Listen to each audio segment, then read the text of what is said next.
Welcome to Get Offset. My name is Emily. And I'm Joan of Heart. And I'm suddenly wondering if we should change that intro in the new year. Change is good. Yeah, I think so. Yes, well, it is officially 2023.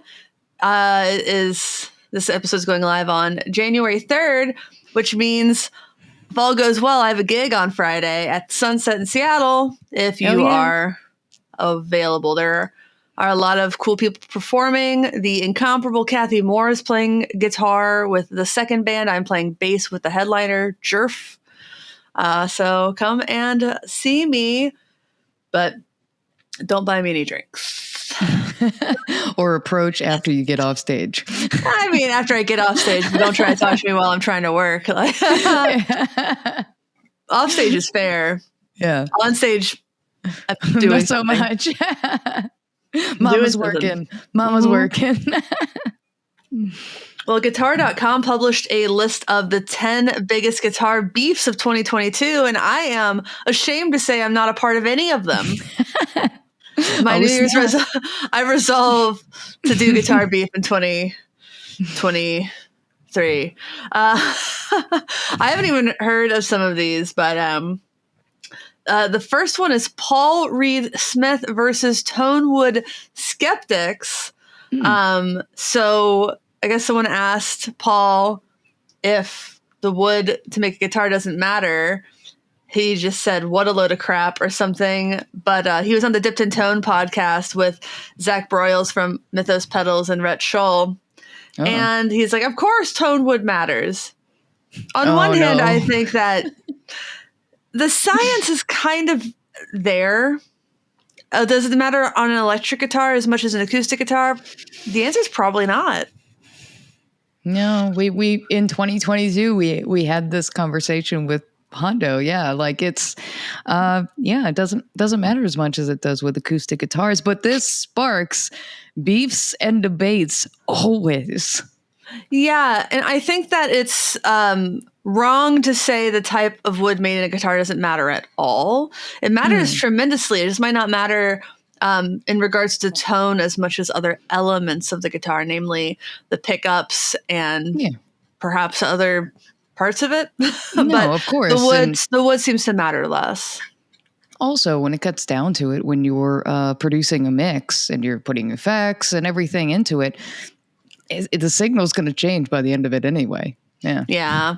Things like people, something that I always kind of find funny is people like to buy low, like uncompressed pickups or pickups with low compression, low output, and then they immediately put it into a compressor. I'm like, I get it, but like you can't start talking about your uncompressed tone when you're putting it through like a compressor or overdrive, because all those things compress your tone. But I guess to have like a more blank slate to work with, that's reasonable. That's what I was about to say. I kind of see that, but at the same time, like if someone was to get like, let's say compressed, then go through a compressor and then then you're already starting with something that's a little squished. So I guess I can see that, but at the same time, it's fine. It doesn't matter. Yeah. Tomatoes. It's fine. It's just like, it's a thing people do. That's funny. People do a lot of funny things, Yes. People buy unsalted butter and then put salt on their unsalted butter, which is fine. Nothing wrong with that. Or people buy, pedals that make things lo-fi or sound a certain way, which generally some people think sounds bad, but these people love that kind of sound of tape warbles and like reels that are getting destroyed as an effect. Like some people love that. It's certainly nostalgic, and I forget it is who said this, but basically as soon as we get past like a sound kind of instance or being like a necessity of the recording process, like once we can get to the point where we don't have to have that anymore, people miss it. Like it's just, people think it adds warmth. It's fine. It's cool. And I agree. I mean, I have the Gen Loss 2, and I also have the Gen Loss Arcades card. So I have lots of Gen Loss situations, but I think I like that sound. I do too. And I recently had the update that they had, the patch, to make it so that the latency wasn't as much as an issue. And the difference of that is it's more chorusy before the update. Once you have the update, the signal's a lot tighter, but it changes it somewhat to have more of a flange sound. And to be honest, I actually like it more with that flanging kind of tone. Cool. Nice. I didn't know that. I mean, I did, but I'm just saying that. I've heard you talk about it before, but I wanted to sound. Well, at least officially, we've talked about it now. Yeah, but I mean, wood matters in terms of guitar as for like how it ages a little bit. It matters in terms of how much it's going to weigh. If the guitar is not being painted, it matters in the aesthetics a lot. So it matters. It also matters like how we source wood as far as the environmental implications of it. Something that, not a ton of people talk about. I know that Ernie Ball, Music Man, thinks about it a lot. As far as sustainability, I know Layla from Tunatone does, and I'm sure a lot of people do. They just don't talk about it all the time. Yeah. So that was actually a really cool thing I learned at the Music Man Ernie Ball Factory tour. Nice. Yeah. So the 9th was the Rock and Roll Hall of Fame versus actual rock music. That was, people were confused to see Dolly Parton nominated, as was Dolly. Yeah. And Eminem, and like hip hop has been put into the Rock Hall before, and I think it's becoming less the Rock and Roll Hall of Fame and like the Popular Music Hall of Fame. Yeah. If you want to be like a rock and roll traditionalist, you're probably going to get pissed that Rage Against the Machine, MC5, and the New York Dolls were snubbed. The Go-Go's were snubbed for a very long time too, but they finally got in. Yeah. But if Kate Bush was also snubbed, I don't know if you consider her rock. There's a lot of stuff in there that's not really super duper considered rock, like Rock Hall inductees. I mean, if there's some people that are being like inducted, as far as if we were to talk about maybe Linkin Park, I mean, there's elements of both, like, it's rock and it's kind of like hip hop at times, but it still is essentially rock. Yeah. Yeah. I mean, ABBA was inducted in 2010. I don't think you could really call ABBA anything other than pop music. More pop. Yeah. It's definitely, it's pop and disco. Yep. You have people who aren't actually musicians in here too, like Lou Adler, who absolutely deserves to be in there because that's the guy who founded the Roxy. And is there? Obviously I know Rock and Roll Hall of Fame and stuff like that, but is there one just designated for like pop? Or are we all just including them in because they don't have a space? No. I think, pop and rock have become so intertwined because rock was pop for a very long time. Most of the popular music was rock for a while, at least half of it. But Louis Armstrong, I don't think you could call rock, but I don't think people are beefing about someone who inspired potentially rock artists being in there. And Chet Atkins, that's country music too. He was inducted in 2002. Let me see. Like, God, there are a lot of people in here. Laverne Baker in 91. I don't know if she ever did rock stuff, but she was definitely influential. So you can say that, Dolly's not rock or Eminem's not rock, but you can't say that if we've already gone back like as early as 91, people who inspired rock and roll, you can't really start drawing that line now. It's not to say that Eminem doesn't have rock elements in his hip hop sometimes, because I think he absolutely does. Yeah. I think that Dolly Parton inspired a lot of women who are making rock music, especially women, a lot of people, but especially women. I just don't. Yeah. At this point, and again, like the music that inspires you to create rock or music or whatever you do doesn't necessarily, equate to I'm going to make Dolly Parton music. It's the fact that it lights a fire or inspires you or makes you feel something to want to create. Yeah. It's a spark, no matter where it starts. And I think it's good to recognize that. Yeah. The Bee Gees in 97, that's pretty strictly disco. Like, yes, it is. We can't be clutching we can't be clutching our pearls now about who's being inducted to the Rock and Roll Hall of Fame when it's been happening for for decades. And so I think it's kind of been in that space for a long time. And it's just, it's the Popular Music Hall of Fame. Yeah, basically. Maybe we should just rename it. I don't know They won't. They won't. Yeah, I know. Number 8 is Joe Bonamassa versus social media. Oh, yes, I can. I am so glad to no longer get his emails. You mean Joe Bonanza? However you want to say it. Joe Bonamassa's emails are like the ugliest things I've ever seen in my life. Yes. Sorry, Joe. Yeah, no. It's so fine. long. I feel the same way. Like anytime I looked at one, I felt like I was being like visually assaulted. Like as a graphics person, and just in general, you don't even have to be a graphics person. Just looking at those emails and the frequency of them, the length of them. They're always like they're always data capped. So you go to the bottom and it's like, do you want to read this whole email? View it online. God damn, dude. Get your shit together. Just put a thing at the log too long didn't read. Like, go here. So I literally don't know why he left Instagram. I guess it was a brief departure. Maybe it was everyone upset about those emails. I mean, Guitar.com says it's a discussion worth having. Social media can have, should musicians have to be on social media? I think the obvious answer is no, you shouldn't be on social media if you don't want to, but you can't expect that you're going to be able to develop the same relationship with fans around the world as you would be if you were on social media and used it regularly. It's good when you have your own social marketing team. It's just hard when you are a creative or a musician and you only have like you and your bandmates to like push things. So yeah, I mean, it's a lot of work, and a lot of bands don't really do it a lot. One of my favorite bands is called Always, and they barely do social media. And when they do it, you're kind of like, what they say? But I mean, they're a great band, and they tour a lot. Like Joe tours a lot, and that's probably how they develop those relationships with their fans. And I'm sure there are other ways that I'm just not aware of.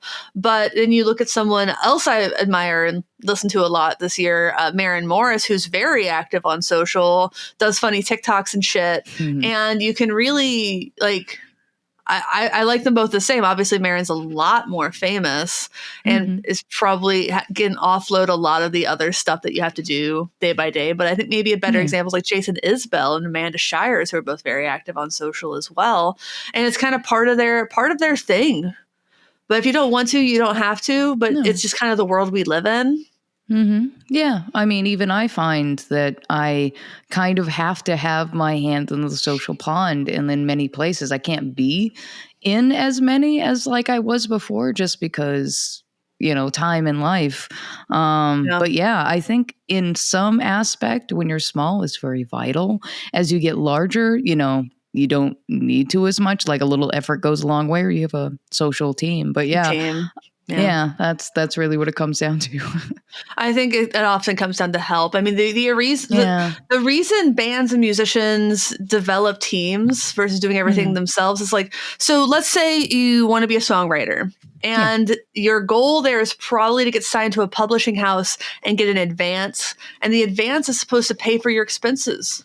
The advance is supposed to be your rent, your utilities, your groceries, some fun money. Yeah. It's supposed to be your salary, so that all you have to think about and all you have to worry about is writing. Yeah. Yes. Yep, and it's the same. That's all bands like that get big. They have people doing little things for them so they can focus on their craft, because that's what is making them money. Yeah. Like my day job is to write copy, and that's what I'm paid to do. I'm not paid to do the hiring. I'm not paid to do the graphic design. Also, I'm not paid to do the social media.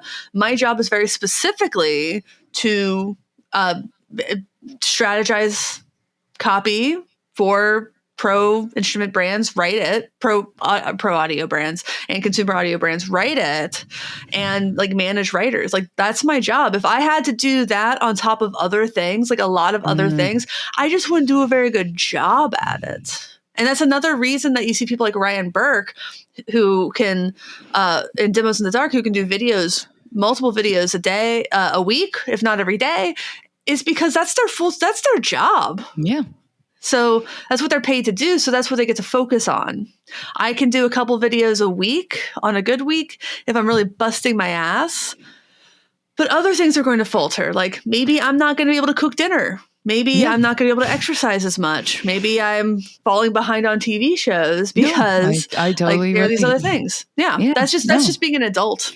No, really. Of course. And unless, again, you have help or a team or it's your job to do these things, even again, if we talk about my case, which it takes months to do what I do because I'm doing everything myself. And then on top of that, I got to be my own marketing and interacting kind of person as well. I have health issues. I have good days and bad days. Like those times where I can't get to do work. It just happens. Life or construction, like that's been what it is, like adulting. Yeah, and as you're a musician who makes other people money, you get to be in that place where you can focus on it more and have other people take the load off of other things, like people have personal assistants. But some people just like doing social media and just are going to do it, even if they don't have to. So it's just, it's up to the person. I say try to have fun with it if you can. Don't take social too seriously. I don't believe in the whole like trying to game the social media thing, like trying to really understand the algorithm a lot. Because as soon as people like figure out and tell other people like, oh, this is how you do better, they take that advantage away. So I'm like, just don't try. Just do what makes you happy. Do what you can, and hope for the best. Just don't worry about the numbers so much. Worry about the quality. And I don't know. Yeah. As someone who worries about numbers a lot, that's stupid for me to say, but it's true. I am not the greatest marketing person. So I'm more, of course, the graphic, I'm more the artist kind of person. Yeah. So for me, like trying to figure out the algorithms of every fucking social platform, and then as soon as like, hey, I think I understand a few of the things that I need to do, whoop, we changed everything, sucks to be you, good luck, The thing is, I am a marketing person. I've done social media marketing, and I'm just here to tell you, you can't really game it. People care a lot about personality for sure, and that's kind of I think the most important thing is to just have a voice that people like and resonate with, like not trying to be too funny because that can fall flat. I also don't think that I think that not every brand needs a social media presence. Like there are little things like trying to get people to answer questions. That's a pretty good social media tactic. I do mostly content marketing. So like I have blog posts that rank #1 on Google and shit, but it's hard to eat your own dog food, I always love that expression. Eat your own beats, whatever people say. The next one is Neil Young versus Joe Rogan, and I had forgotten that was in 2022. Oh, God. But basically that was when Neil Young left Spotify, because when Spotify in 2020, Spotify required the exclusive rights to the Joe Rogan Experience. And I guess this year, just the amount of COVID-19 disinformation pushed a former polio survivor over the edge. You can understand someone like Neil Young, who wouldn't have had to go through this terrible thing if there had been a vaccine. And there might have been, he might just not have gotten it for polio. Like, yeah, I can understand him being really grossed out by people telling other people not to get vaccines. Oof. Yeah, that's definitely a hot topic. But he took his music off of Spotify because quite of that. A number of people did. Yeah, but I don't think Spotify did very well this year in general. No. I think they got a lot of backlash. Mm-hmm. I don't know if that had anything to do with it. I actually kind of doubt it did. I think what's hurting Spotify. Mm-hmm. I think what's hurting Spotify more is competition. Like if you want higher fidelity, you're going to use Tidal. If you want just like something that's integrated already with your iPhone, you're going to use Apple Music. So the kind of novelty of Spotify, it's still, I think, the biggest platform in like domestically. I'm pretty positive it's not the fastest growing. And I wouldn't be surprised if it kind of goes the way of Netflix and just kind of falters because of one reason or another, different, better exclusives somewhere else. If enough musicians take their music off of Spotify, yeah, that's absolutely going to hurt Spotify. But Neil Young's not the one. Neil Young's not the one who's going to, like, it's going to be Taylor Swift, Adele, and Beyonce. Yeah. And Beyonce can't take her music off of Spotify without looking like she's favoring the platform Tidal, that Jay-Z owns, Tidal, which is what I use. By the way, this podcast is available on Spotify. The video version is we publish through Anchor, and that's owned by Spotify. It's free. It's easy. So the number 6 is the Grammys versus knowing what metal is, and this has been a problem with the Grammys. Ooh, do you know who won the first Grammy for like metal performance album, whatever it was? You don't know who won the best like metal album or whatever the first year the metal category was at the Grammys? It's very funny. Never in your life would you guess. I probably wouldn't, so why don't you just tell me? Jethro Tull. Oh my God. So really? The Grammys. Like really? Oh yeah, no, really? Absolutely. Like yeah. really? Yeah. No, yeah. The Jethro Tull. I'm going to Google it. See what year that was. Metal Grammy. Again, like I know Ghost is in the category of metal, but honestly, I would not put them in a metal category, honestly. That's like the same equivalent to me. It was they're not metal. 1990. Okay. I mean, still, best metal performance. Well, metal is different, I guess, when you think about like 80s to 90s, like to now, but still, I just wouldn't put him in metal at that point. No, Jethro Tull, they're not 80s is completely different metal than if you look at today. Metallica was nominated and lost. Famously, they put the sticker Grammy losers on the records. Yeah, so that's like if you think about it, like 80s metal is like what is rock today. Like it's interesting. Well, in some ways, 80s metal was varied a lot. There was plenty of heavy stuff. Metallica was probably about as heavy as it got popularly. Mm-hmm. Yeah. But there was obviously hair metal, which is kind of more different pop categories. Rock. Yeah. But Jethro Tull wasn't it. But this year, people got mad that they nominated like Muse for best metal performance. That confuses me. Muse? They're more like Radiohead than anything. People were mad that Turnstile was nominated too. Maybe they're trying to put them in a category where they had less competition. That's not really it still doesn't make sense to me. Yeah. Well, so that's just not how the nominations work. People actually Grammy members do nominate some. Like the nomination board is different, and they're kind of out of touch in a lot of things. And then the Grammy I can agree with that. And then the voting members actually vote on stuff. But like it's obviously not everything's going to get nominated. But people were mad about Turnstile, which I guess is more like hardcore. It seems like the best metal album now, those categories are more like hard rock. Yeah. But yeah, it was. That's not metal, but this happens a lot. I think Brandi Carlile was pissed for getting nominated in like a pop category or country. Somebody got mad about being nominated for pop and not country. So that was the Grammys. Like their nominees, they're often weird.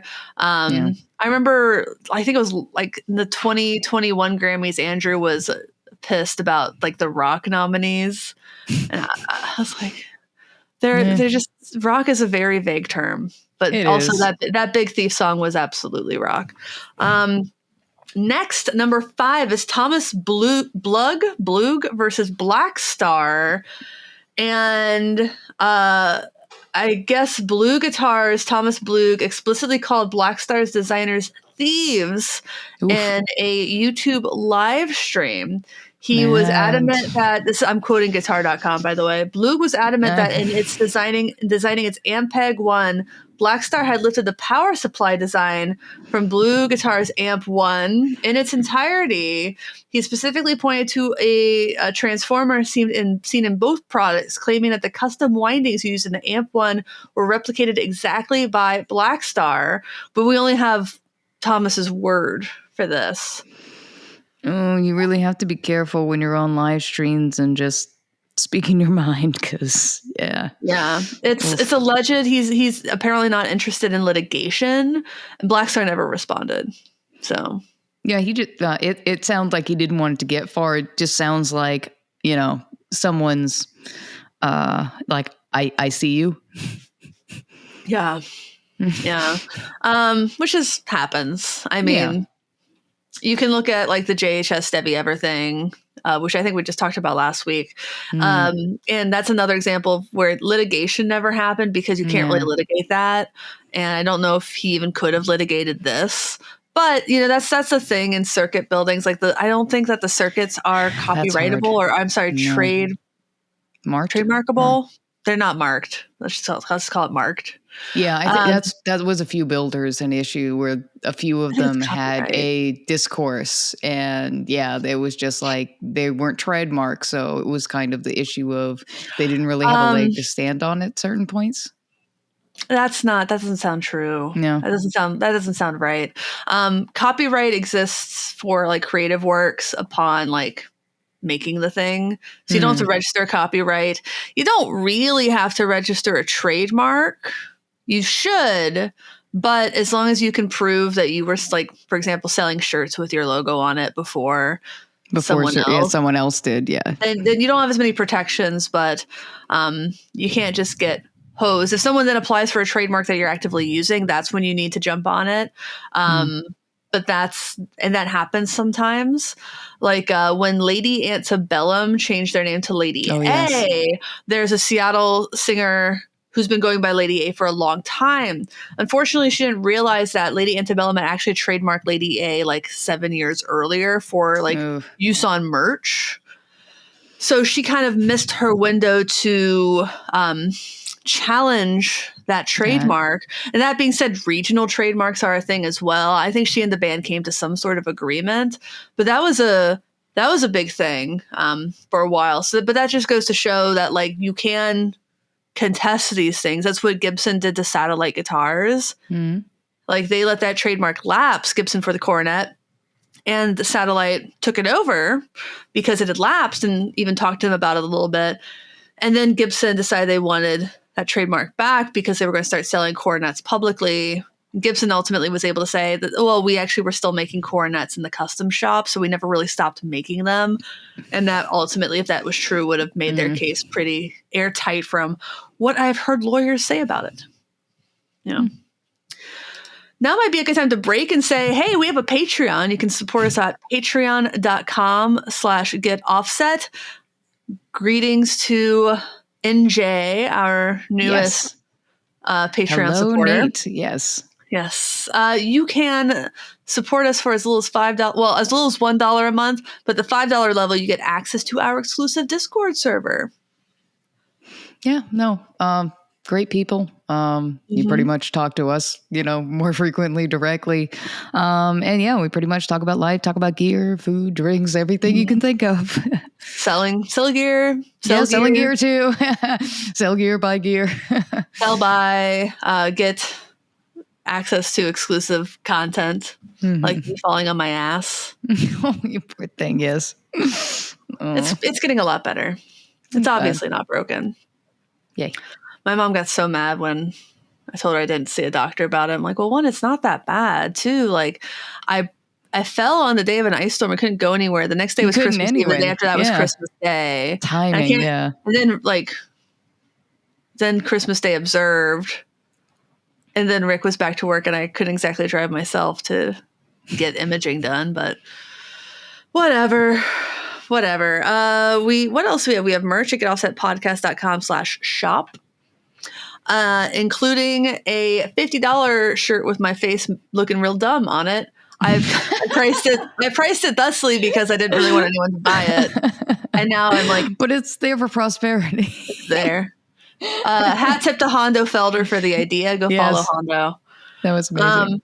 I'm glad he's back in doing bass demos and wet pedals and everything. I really do. Me too. Hondo's great. Mm-hmm. We are also like, comment, subscribe, leave a review on iTunes. That's really helpful. I should see if we have any reviews. I doubt it. Get Offset on Apple Podcasts. 69 ratings. Nice.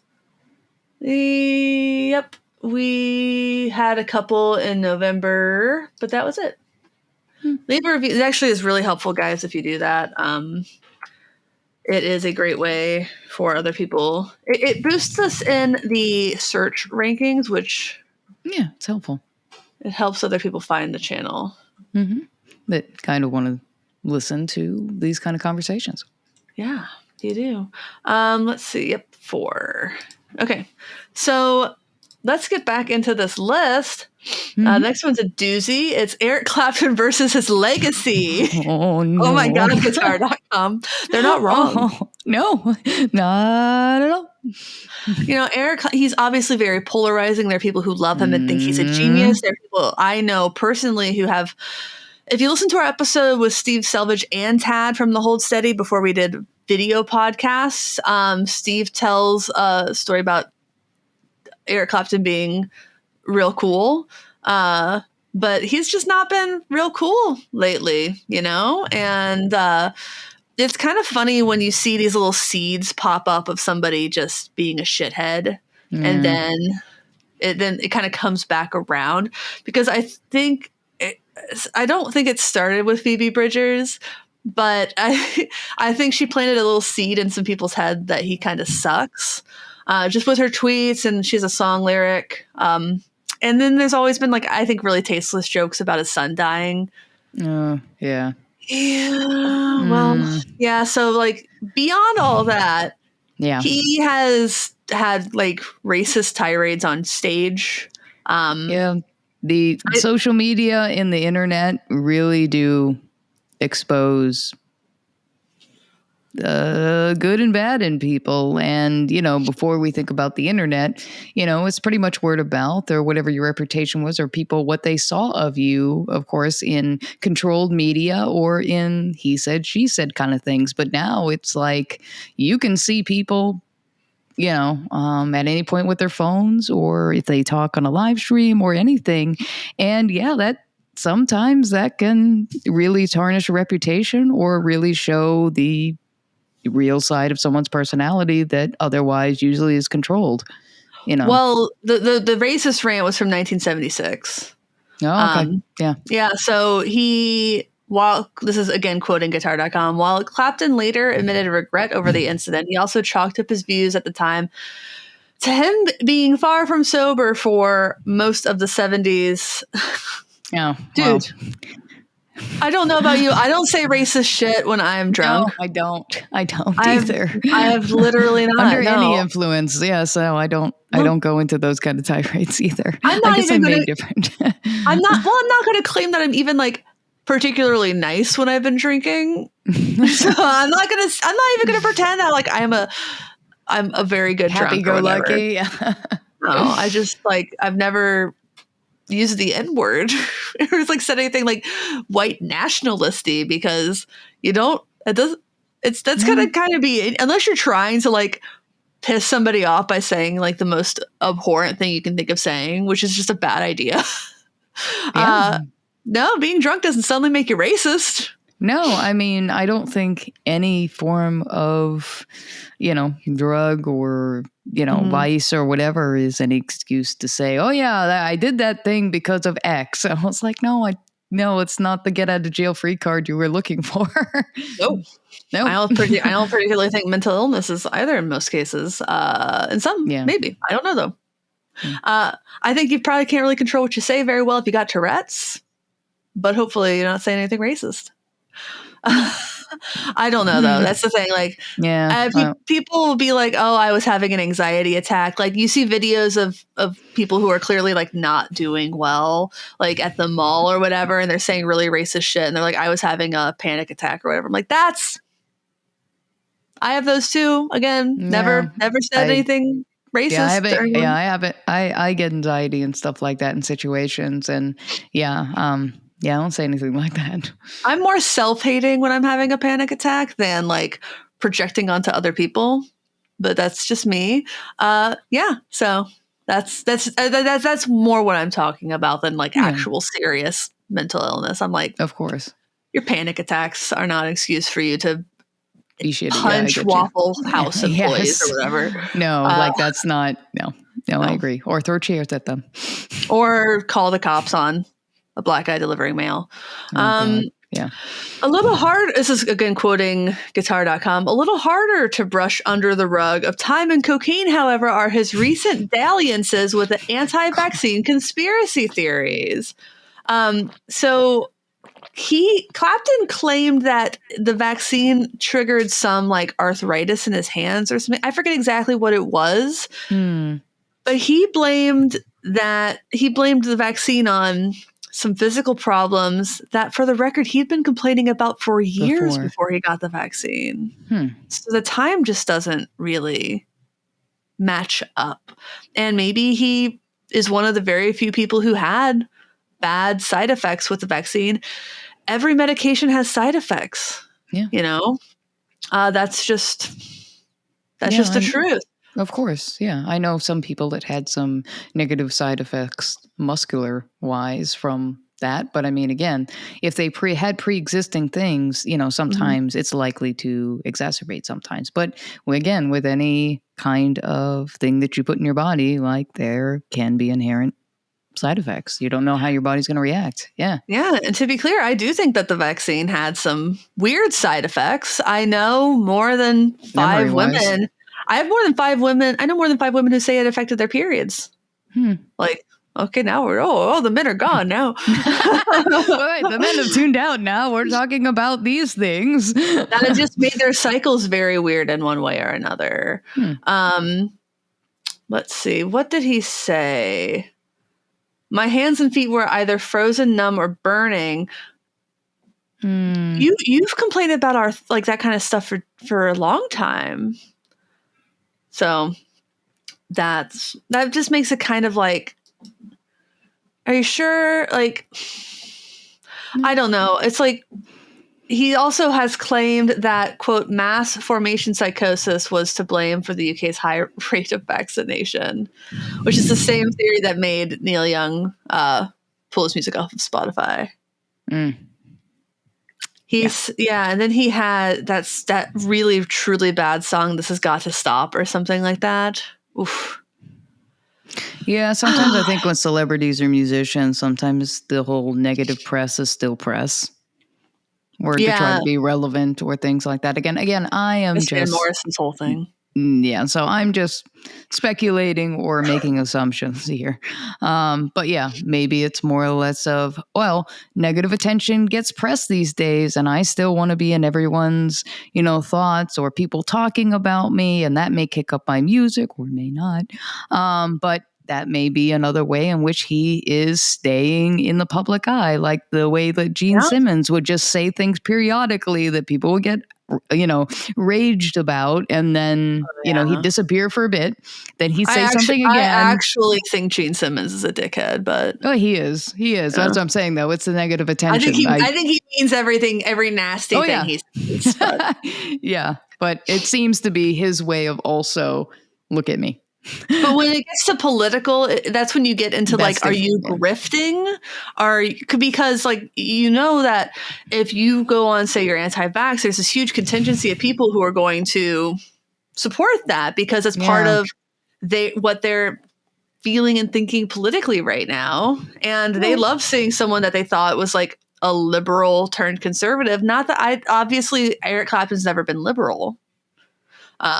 He's been he spouted pro-white nationalist stuff in the 70s, and he also hasn't innovated his sound since then either. But yeah, it's very much kind of like a politicians do that. So, I mean, again, maybe he's like, hey, politicians do it. Maybe I can wrangle in some, new listeners or people to obviously my way of thinking or music through, gearing myself into saying more of this stuff that I said before. Let's ramp that up. I don't know. Mm-hmm. Totally. Number 3 is Sum 41 versus Radiohead, which is something that I'm not familiar with this one. Chatting with NME, Derek Whitley of Sum 41 stated his confusion at Radiohead's attitude to picking a set list, saying, quote, "I'll never understand a band like Radiohead, who I love, but will perform 9 songs nobody cares about and then a track like Karma Police, which makes the whole crowd lose their minds. Why wouldn't you want to do that with every song?" And as someone who has seen Radiohead, yeah, I agree with him. I fucking agree with him. That was one of the I'm sorry, Jason Mays. Oh, no. One of my least favorite Bonnaroo shows I've ever seen was Radiohead. They have this whole crowd of people who, some are probably fans. This was after In Rainbows or something. And then they didn't play a single old song that I heard, and I just left. I'm like, okay, this is the worst. This is absolutely the worst. I hate it so much. This right now is my reenactment of Jason Mays. Okay, I'm done. Okay, I'm done. I've stopped listening to this podcast now, Emily. Oh, yeah. Dude. But,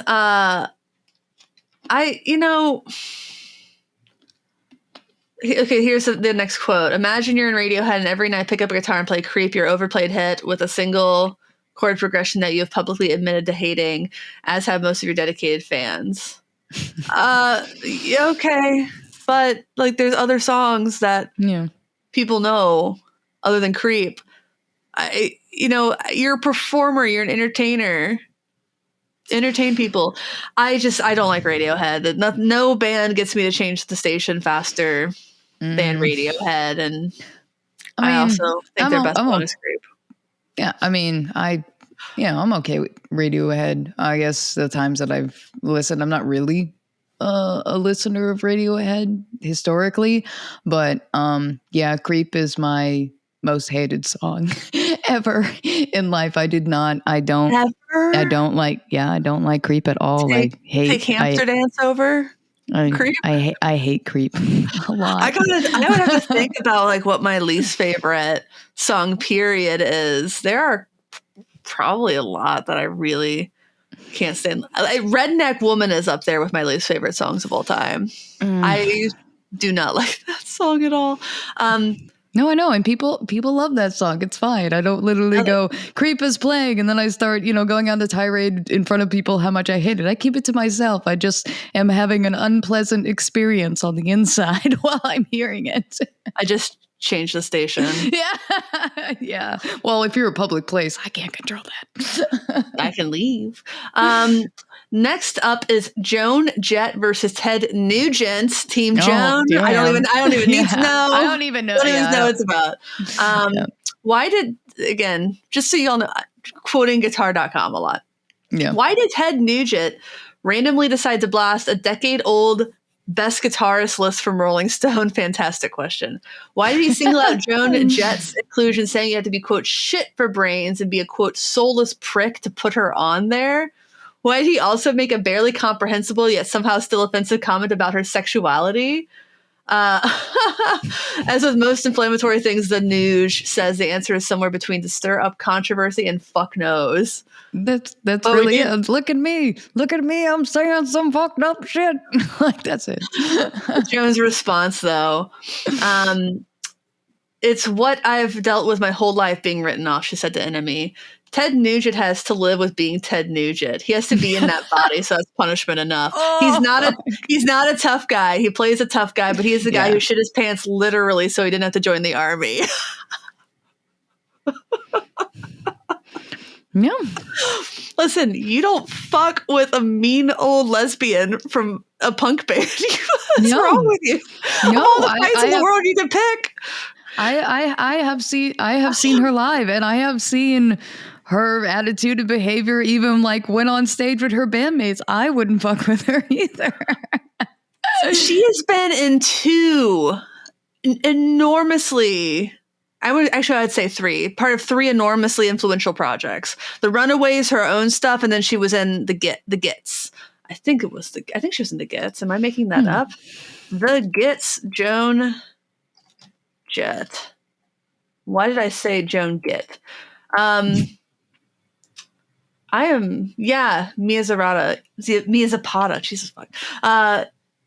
So, I didn't realize they were formed in Ohio, but the Gits, famously, Mia Zapata was murdered before they could hit it big, but they were kind of pegged as the next big band from Seattle, and Joan Jett would perform with the band, as did Kathleen Hanna. A lot of trauma surrounding certain bands. Yeah, Jesus. Joan and Kathleen co-wrote a song about Zapata's death.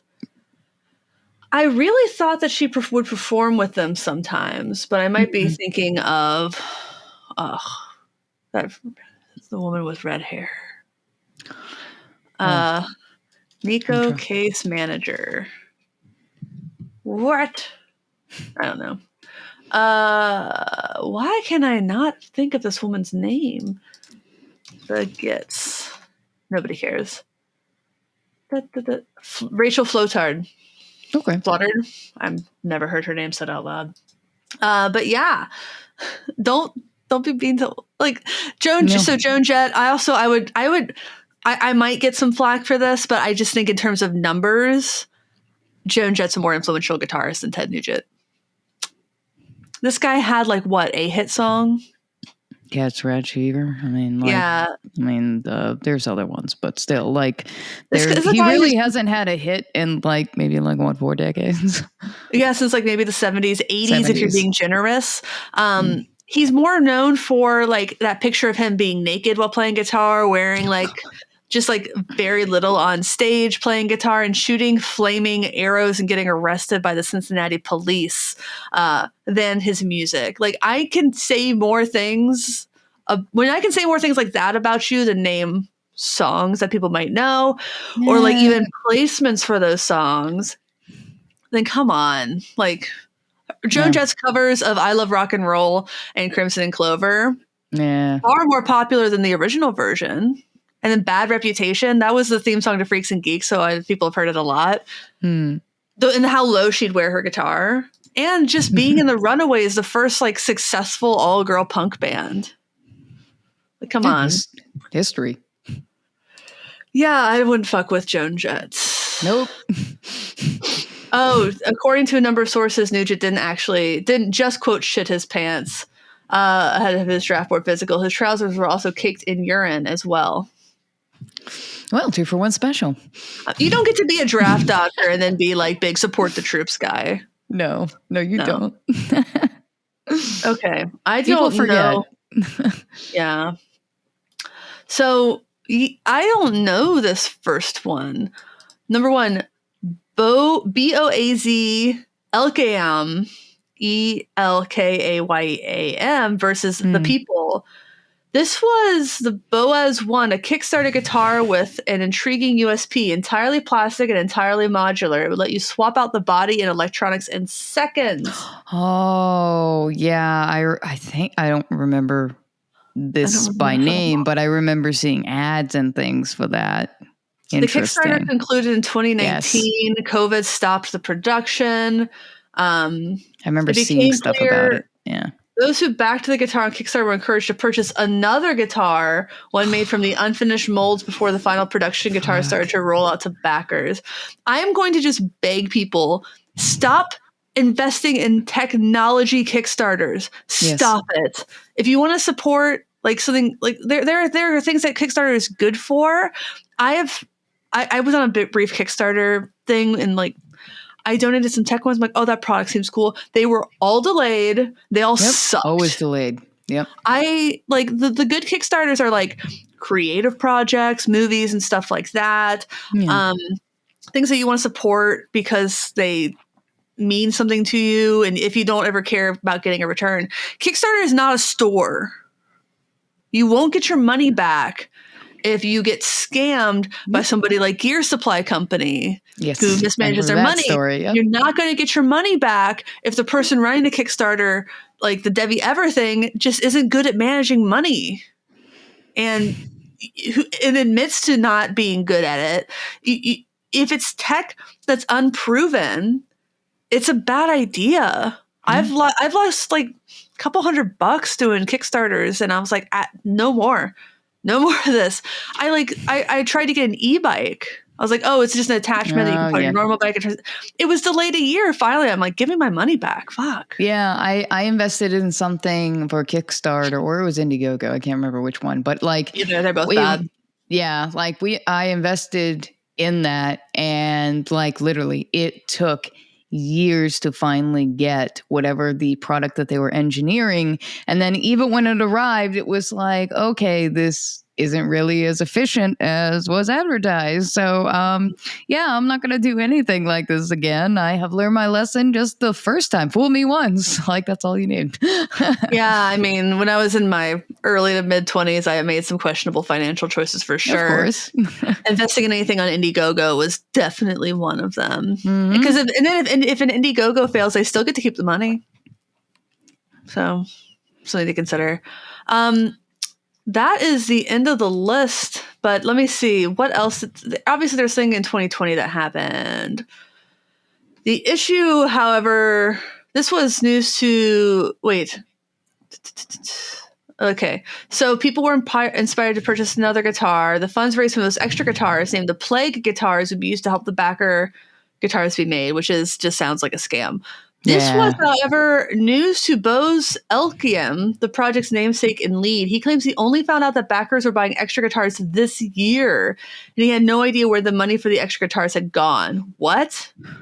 Although the backer guitars are being built, enormous questions remain as to how a separate sale was run without Bose's knowledge, and whether those who bought an extra guitar will ever get their money back, and more importantly, who actually has that money. Oh my God. This is pretty bad. Oh my God. What happened to the money? How would you... Where did it go? Oh my God. That's so weird. Yeah, that sounds like a class action level. Yeah, no, I agree. Yeah. Contrary to popular belief, you can sue creators on Kickstarter if you feel like you were scammed. Like, there's obviously no guarantee. Like, the creator will have to prove that they did due diligence to try to get the product made. And if they can't prove that, then they can be liable. Like, a scam's a scam. You can't just like... It's like this, I don't know if you're familiar with the pumping and dumping things with like stock day trader influencers. Oh yeah, there's this big thing. Yeah, my husband, he does a very little day trading and mostly did it in like during the pandemic for fun. Like never big amounts of money, but there were these people that he would like encourage, be like, I just bought this stock. We're going to buy it. We're going to hold it. We're going to sell it together. Yep. And then they would turn around after their supporters bought it. They would turn around and sell it. And then they would make money because their supporters and fans drove the price up. To the moon. Yes. And they knew they were scamming people. Yeah. They said it in text messages that these people were stupid. So it's like, you can't like cheat people out of money. That's illegal. That being said, I don't know what happened here or if that's what happened here, but I do know there are Kickstarters where this is kind of the case. Yeah. Let's move to something a little bit more happy or optimistic, because that was a lot. So we like to talk about New Year's resolutions. I think it's good to have musical resolutions. And I asked people to tell me what theirs were. And I think one person commented on the video, and I got a bunch more on Instagram. Yay. Let's see. DJ Play Nice on YouTube said, I hereby resolve to gain confidence in soloing on guitar. And I think that's a great resolution. That's awesome. Yeah. And once you figure it out, tell me. Like, I'm assuming DJ Play Nice means like writing their own and like improving solos. I can learn a solo, but yeah, I can learn a solo. I'm just I don't write them very often. So yeah, I like to pretty much put backing tracks on and improv and do stuff like that. Just whatever it suits me. Doesn't mean I'm going to be like, Nita Strauss up and down the board, but hey, I can create some kind of melody that I could, if I have a portion in a song that has instrumental or just, I feel like it. Just find something that melodically sounds nice and phrases a certain way that blends in with whatever's being heard. And that's whatever part of the song becomes the riff, the melody, or soloing. Practice makes progress. Yep. That's going to be applicable to a lot of these. Yeah. I think backing tracks are really helpful for that. On the Instagram, Distor_Sean says, full-length release, collabs, launch second YouTube idea. That's a lot of resolutions. That's a lot of stuff, man. Yeah. I would be happy doing any one of those things. So I don't have a second YouTube idea to launch. No, I don't have time for a second YouTube, but I'd love to collab with as many people as possible this year. There's things I want to work on, and the more opportunities and with, doing, either more music or recording and collaborating certain ways, like I think that's definitely potential to become better in many ways. Yeah. I would agree. I would love to do more collabs. I have like so many people I'm supposed to collab with, including Hondo, that I just didn't do it.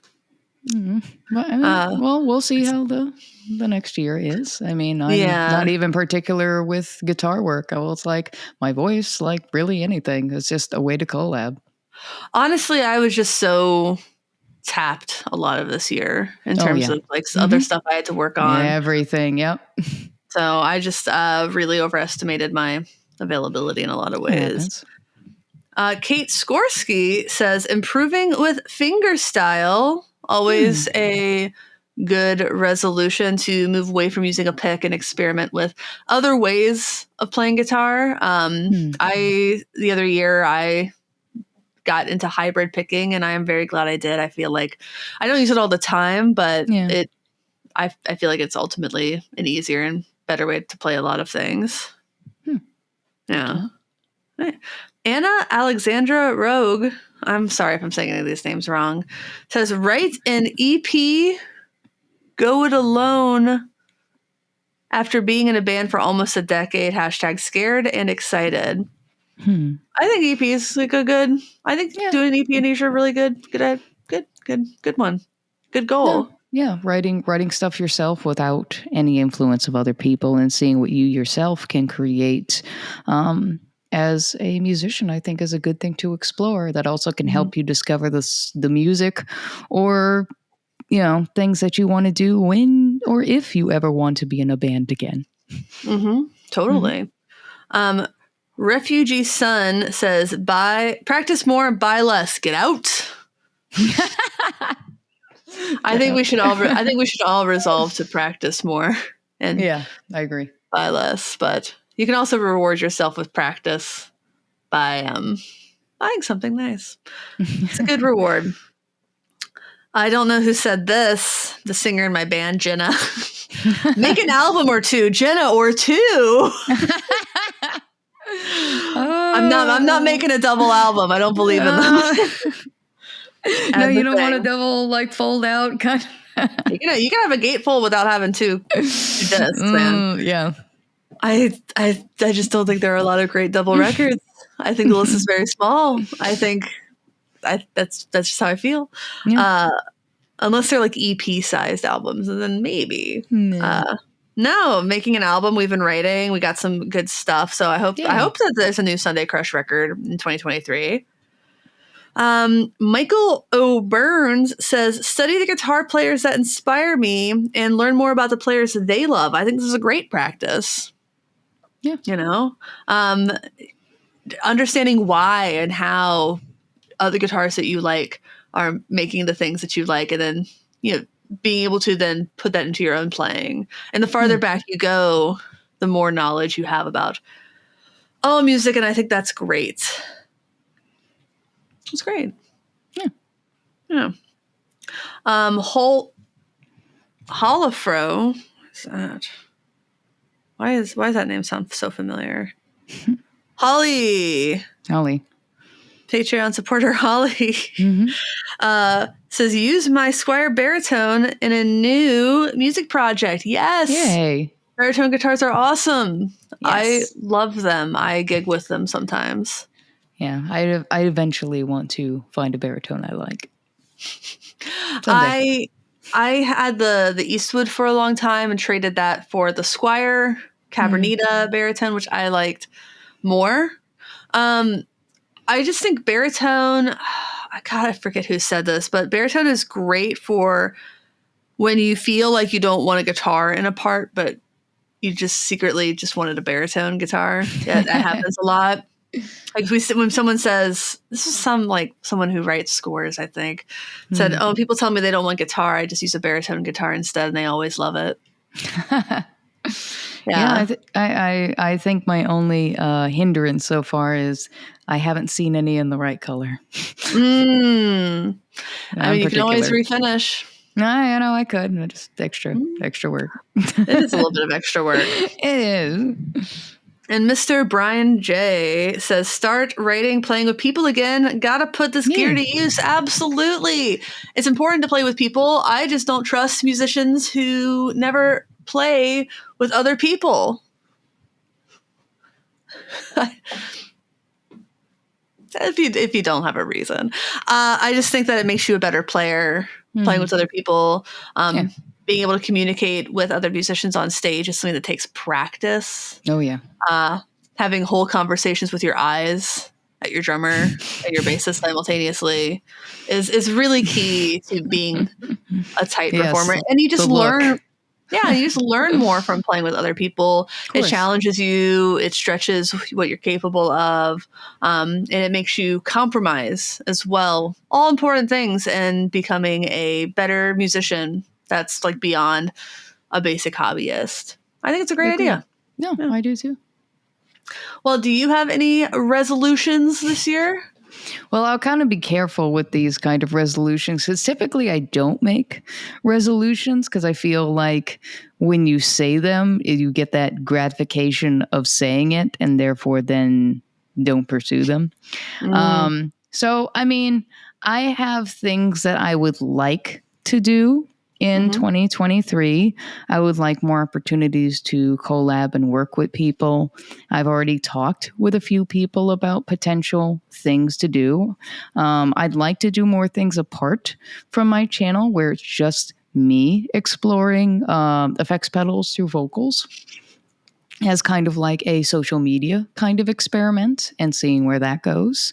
Again, not really being detail specific of what or how, but these are things I'd like to explore, not really necessarily a resolution or that it will be successful or not.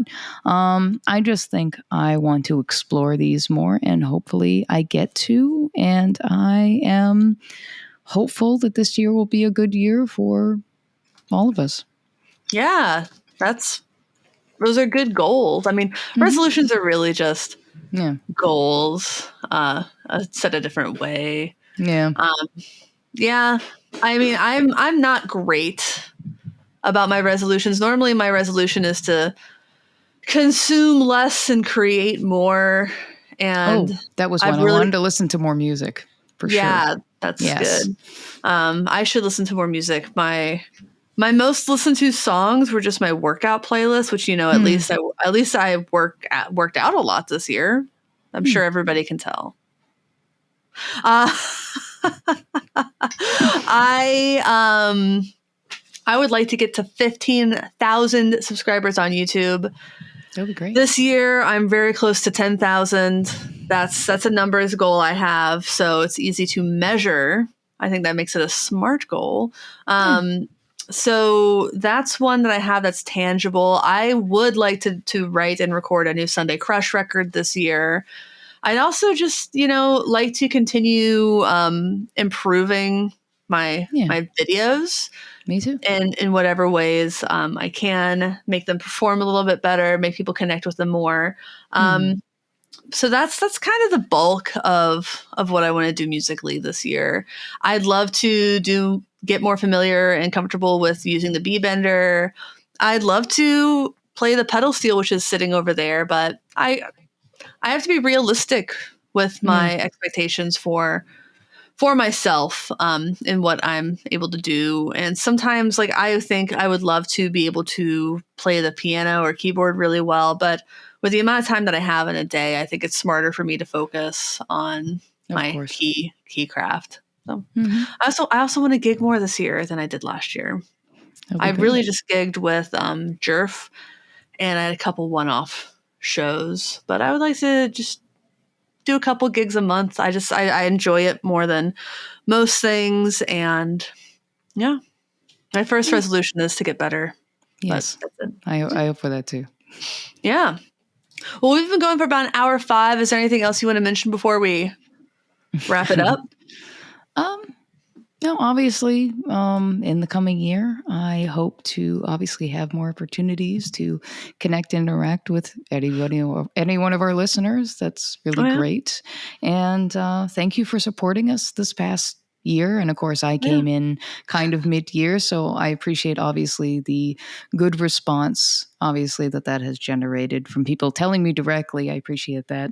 And it's been a really overwhelmingly positive response.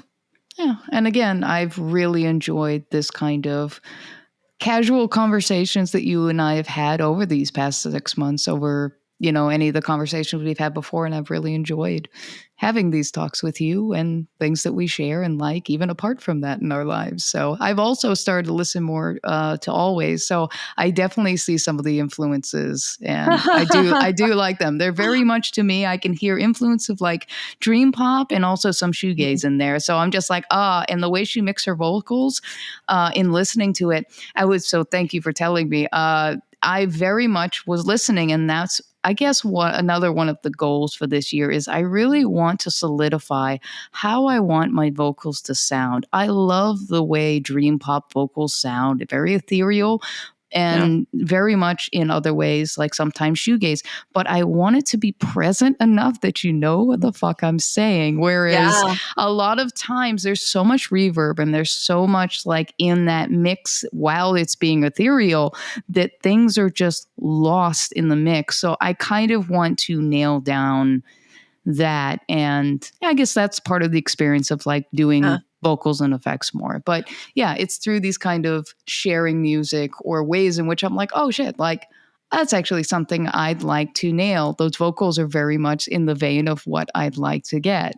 Nice. I'm glad. I mean, Molly is such a talented vocalist, and you can hear her getting stronger and more confident with each record. And the lyrics are so good and like often fun and funny that I appreciate being able to hear them. I think the new Always record is the best album of the year. I think their song Belinda Says is my favorite song of the year.